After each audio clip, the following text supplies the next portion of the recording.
सातपूरच्या ध्रुवनगरमध्ये सकाळी बिबट्या दिसला होता। त्याचं आता दर्शन झालेलं आहे आणि त्याच्या शोध मोहिमेसाठी वनविभाग या ठिकाणी पोहोचलाय आणि या सगळ्या परिसरातून बिबट्याला ताब्यात घेण्यासाठी आता ही सगळी मोहीम राबवली जाते।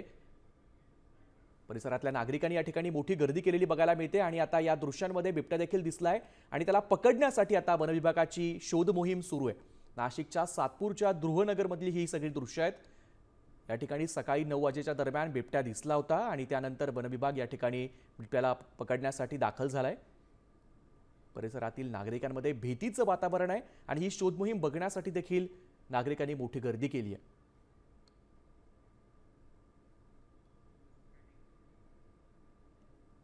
आपण बघतोय की बिबट्याला पकडण्यासाठी या ठिकाणी वनविभाग दाखल झालाय।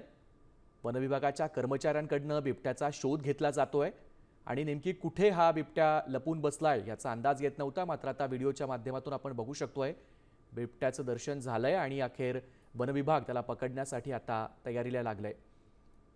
सकाळी 9 वाजेच्या दरम्यान या परिसरामध्ये बिबट्याचं दर्शन झालं होतं आणि त्यानंतर वनविभागाला कळवण्यात आलं आणि वनविभागाचे कर्मचारी आता बिबट्याला पकडण्यासाठी शोध मोहीम राबवत आहेत। नाशिकच्या सातपूर परिसरातील ध्रुवनगरमध्ये बिबट्याचा वावर आढळून आला होता।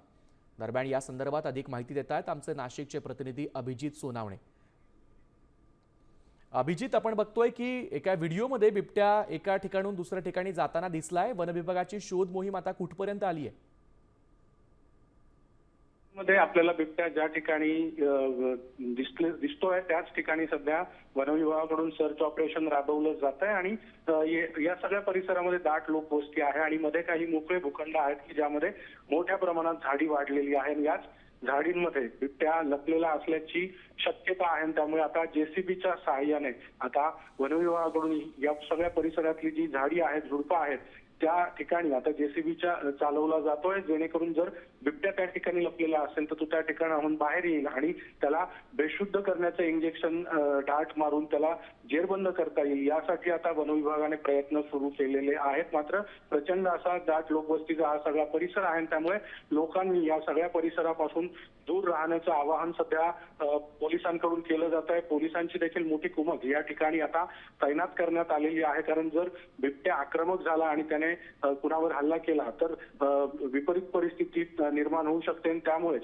बिबट्याला पकडण्यासाठी शर्थीचे प्रयत्न सध्या वनविभागाकडून सुरू करण्यात आलेले आहेत। सध्या ज्या झाडींमध्ये बिबट्या लपला असण्याची शक्यता आहे त्या ठिकाणी जेसीबी चालवला जातोय, जेणेकरून बिबट्या त्या ठिकाणी जर लपलेला असेल तर तो त्या ठिकाणाहून बाहेर येईल आणि वनविभागाला त्याला जेरबंद करता येईल। अशा पद्धतीचे प्रयत्न सध्या वनविभागाकडून सुरू करण्यात आलेले आहे। मात्र अद्याप तरी बिबट्या या ठिकाणी मिळून आलेला नाही, त्यामुळे बिबट्याचं सर्च ऑपरेशन राबवलं जाते। या सगळ्या परिसरामध्ये अन्य कुठल्या ठिकाणी झाडी झुडपांमध्ये बिबट्या लपला असण्याची शक्यता ज्या ठिकाणी वाटते त्या सर्व ठिकाणी आता सर्च ऑपरेशन या ठिकाणी राबवलं जात आहे आणि बिबट्याला पकडण्यासाठी शर्थीचे प्रयत्न सध्या केले जात आहेत।